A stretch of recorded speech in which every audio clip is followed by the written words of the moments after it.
to Beware of Spoilers. I am Adam. Multiverse of Madness tickets are on sale today, and that's been my headache this morning. Because, what the fuck's the point of these? Like, first of all, the AMC app is probably the buggiest fucking shop app I've ever used in my life. Because as we know, if you listen to the show before, you know I use AMC. And because they have the A-list service, and you can use that, and you can go to see, as advertised, you can see up to, you can see up to 3 movies a week for, I think it's like 23 and change.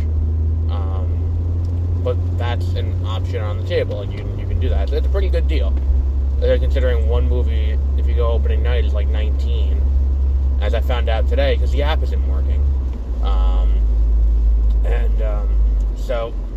But the thing is, anytime, like, they have these queues, and they have these queues in place every, for functionally every major event movie, they have these queues in place.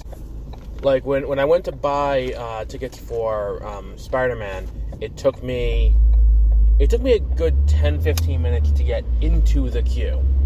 Like, before you even get into the queue to wait online, because the app kept crashing when I tried to to buy a ticket. Then they put you into this virtual queue, and you're sitting there in this fucking virtual queue for God knows how long. And then I'm sitting there for 40 minutes, and then you get to the front of the line, and it's like, oh, well, there was a glitch, so I gotta wait another 2 hours. So there I am, 2:40 in the morning, I get to work the next day.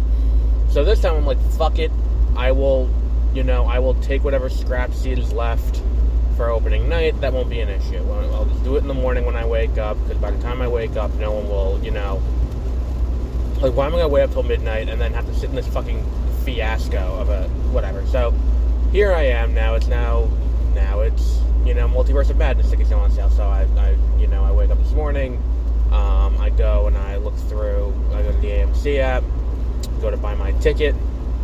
Alright, queue's only a minute, go to buy my ticket, and it's not letting A-list go through. And I'm like, that's a little weird. Like, it's still trying to charge me full ticket price for it. I'm like, that's a little weird. Like, it shouldn't be doing that. It should just be taking off the price, say, make this one of my A-list reservations. Like, that should pop up when you do that, because I've done this at this point, hundreds of times before. I have done this. I've had A-list since A-list was introduced. And it's one of those things where it's like, well, why does it not work?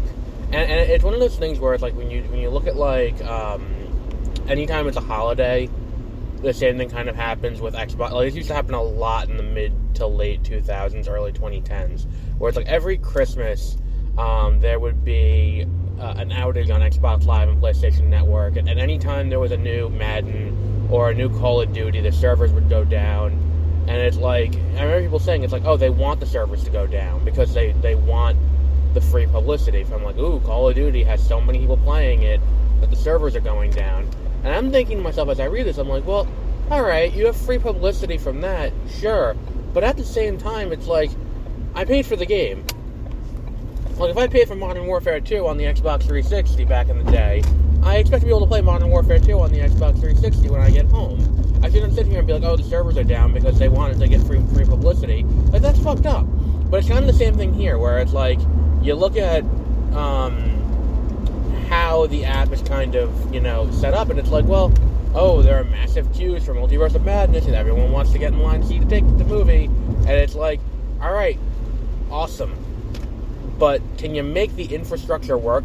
We're at a point now where we know this is going to happen for major event movies, and the second they show Professor X in that trailer, you knew this was going to be one of these movies. And I think that even after No Way Home, you knew this was going to be one of these movies. Because we're not living in the same world that we were living in 10 years ago. Like, we live in a world where a lot of people, not just, the fringes of the internet, can identify with fandom and go out of their way to read, leaks, be they real or not. And it's going to generate hype.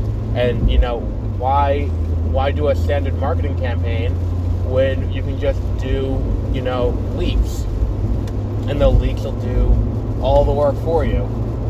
Like, fuck. It's like, I remember when No Way Home was coming out, the John Campea show was doing released pictures that's like, leaked images from No Way Home.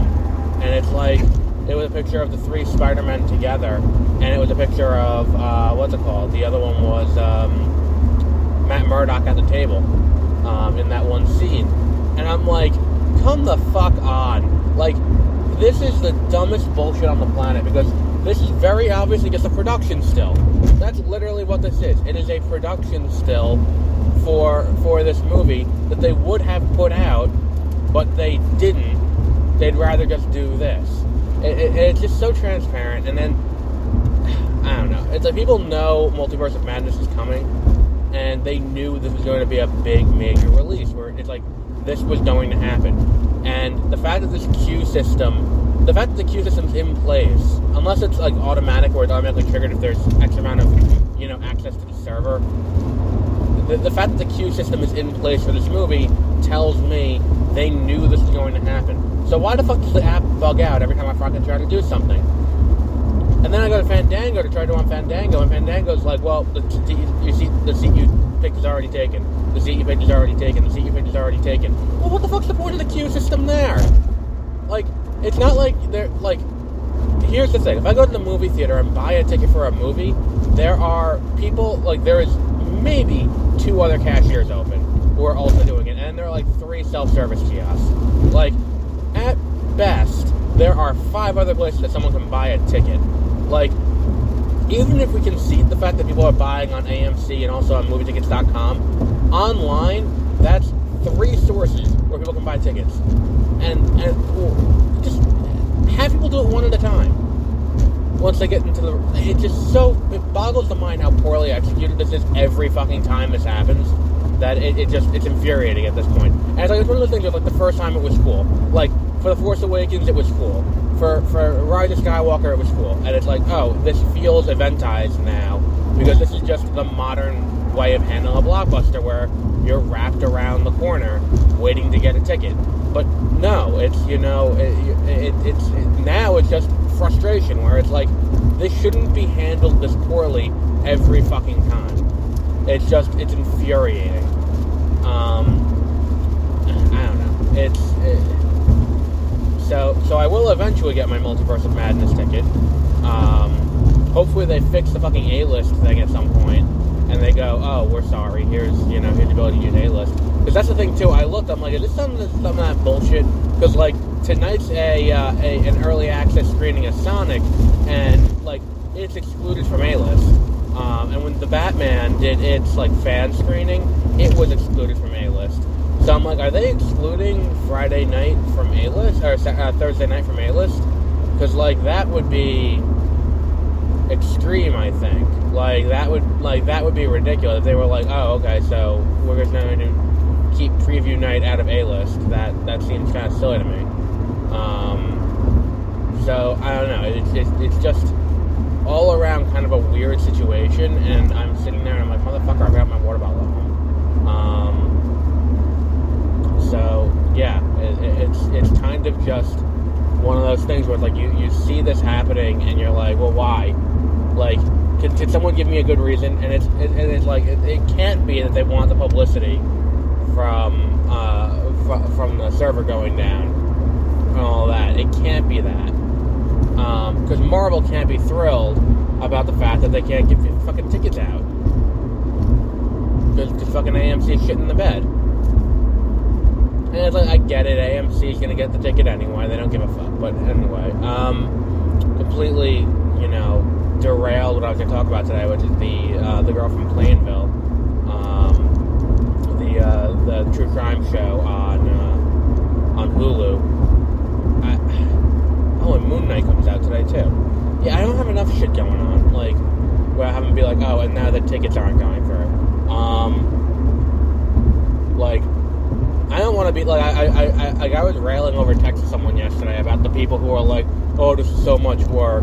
Oh, this is, like, because, like, I heard there's some video game podcast I listened to that's ending, and it's like, oh, it's so much work. It's like, you play video games for a living. Like, I get you probably have a day job too, but at the same time, like, you know, I also have a day job, and then also do this, and then also, you know, write on the side for other projects, and also for, like, I'm also a contributor at an online news source.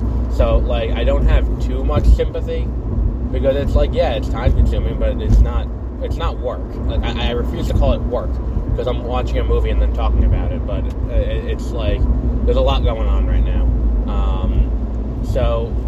So our good friend over at Hulu has this show continuing, and I started watching Julia too last night. That show's not bad.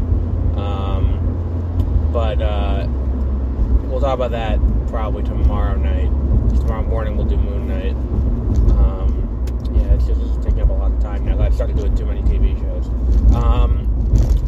Yeah, Girl From Plainville. This episode is about setting up the the beginnings of the trial. It's weird because, like, considering how, like, concise the first two episodes are towards progressing the plot and, like, progressing the story and the narrative of what happened, this episode kind of feels fillery to an extent, because it's like, you know, at the end of the last episode, we had we had an explanation as to why,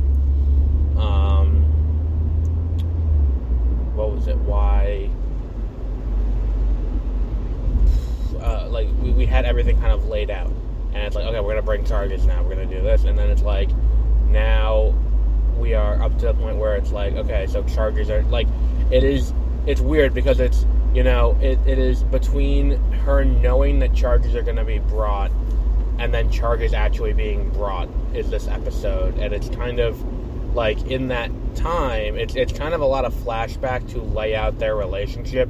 I guess kind of to explain how their relationship worked to the point where, where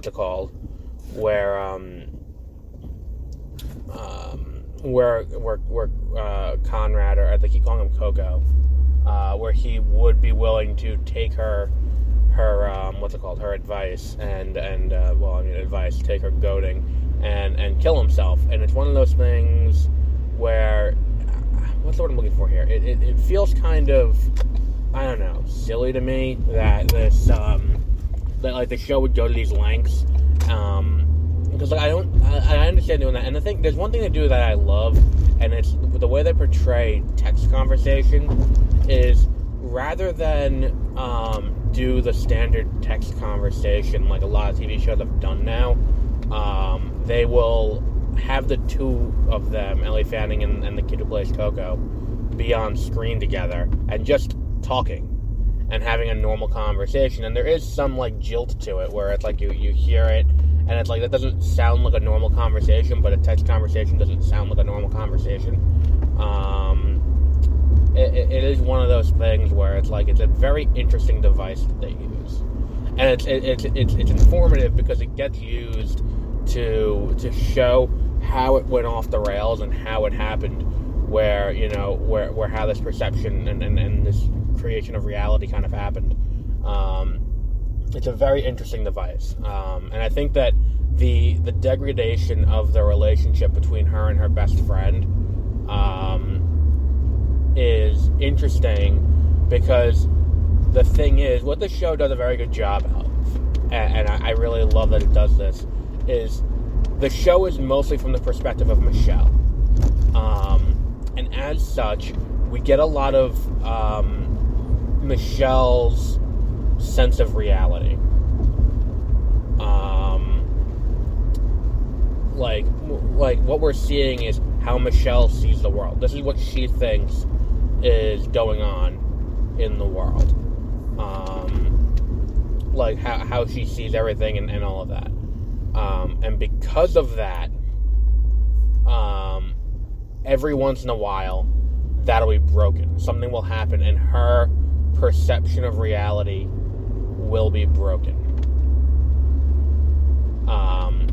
And it will be that moment of, you know, like, when she's talking to the friend and all of that, and we're seeing the conversations happen and everything happening there, and it's like her like kind of maybe ambiguously falling in love with this girl, and then then comes the hammer of reality, where it's like, no, that's not what's happening here. Like, she's been not just misinterpreting, but also kind of obsessed with this girl. Like, that thing is major. And it's interesting because, like, they go out of their way to be like the way they portrayed it. Like, I thought they were going in an entirely different direction, if I'm being honest. I thought they were going to go with the direction that this friend... and the thing is, too, it's based on real life, so I probably could have looked it up. But I thought it was going to be that this girl had killed herself, and then she got a lot of sympathy, and that kind of led to him doing what he was doing. Like her trying to goad him into suicide. I thought that was where they were going to go with this, but no, that's not what happened. And again, I probably could have looked it up, but what are you going to do? So yeah, so we will wrap up there for today. Girl from Plainville is on Hulu. You can watch it on Hulu every Tuesday, apparently, because the new episode came out yesterday, and the next episode comes out next week. Then nothing tonight, except for if something happens that I can do 30-minute reviews about on my way home. But on tomorrow morning, there is, what's it called? Tomorrow morning there will be a Moon Knight discussion. Tomorrow evening, or probably not, because I'm not going to watch Moon Knight and then watch another 2 hours of TV on top of that. I might do Moon Knight and the Dropout back to back, but not Moon Knight and the rest of Julia. That's a terrible idea. But yeah, we will wrap up there for today, and we'll be back with more as it happens. So until then, have a great rest of your week.